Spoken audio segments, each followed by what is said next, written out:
Hello everyone, today we'll talk about how to fix or how to solve the problem of Telegram app.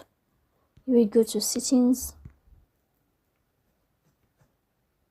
Here in this list you can go to apps, default apps, app settings. Then in this page you will search about the application of Telegram and you will enter.